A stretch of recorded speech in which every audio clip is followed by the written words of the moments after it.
In this lesson, we'll talk about the upgrades we have available to us, such as using a custom domain. We have a couple of options here for upgrading our blog. We can do things like register a custom blog address if yours is taken, like you can see mine is here because I've already reserved it. And also you have the ability to upgrade your package, which we'll talk about right now. You start with a beginner package, which is the free package. It includes your free blog, the hosted .wordpress.com address, and then a little bit of storage. You have 3 gigabytes and the ability to customize an existing theme, but you're limited to what kind of customizations are already included in the theme. There's no ability to customize it fully like you have in this middle package, the premium package, which comes with 13 gigabytes of storage, a custom site address or domain name, and also the ability to customize fully your theme using either the editor, or you can even go in and use CSS or cascading style sheet. It also includes video press if you want to host your own videos on your blog, direct email support, and that costs $99 per year.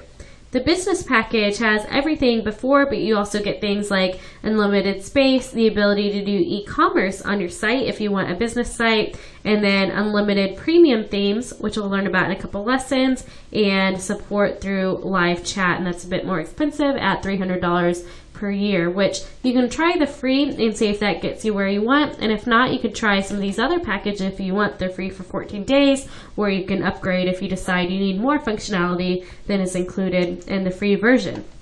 But what I want to do is use a custom domain, and the reason for this is it's going to help it feel like it's a custom website, like it's its own website rather than being hosted on an existing service like WordPress.com. It looks more clean and more professional, so if that's something you want, then it's a good idea to register your domain. But if you're not sure, if you're just testing out your blog for a little bit to see if it's something you want to use, then this .wordpress.com free address is also completely fine as well. So I want to register the wondercrust.com, and since I already registered with my Gmail, it's not going to let me register again. So what you'll see is this screen right here. You want to fill it out with your first name, your last name, things like your email, country, and everything you need to register a domain name. And then you'll want to come down here and you'll have 2 options. You can choose to register with privacy protection or without privacy protection. And what this means is that someone can go to some kind of registrar service and they can actually search for your domain name and find all this information that you fill out here. So if you want to keep that personal information hidden, you want to keep it private, then you probably want to pay that extra $8 to register with that privacy protection. But it's completely up to you whether you do that or whether you don't do that. So I'm going to choose to register with privacy protection. And the next screen you're going to do, or next screen you're going to see, is going to have your payment information. So for that reason, I've already done this ahead of time, and this is the screen you're going to see once you register your domain name. So there's one more step after registering your domain name. You'll want to activate your account by checking your email and clicking the link that WordPress sends you, and then once there, you'll want to come to your dashboard here, which will take it to when you click on that link in your email, and you'll want to come down here to the store. And once you're in the store, you'll want to come down here to My Domains, and you can see I've already selected the domain I registered, wondercrust.com.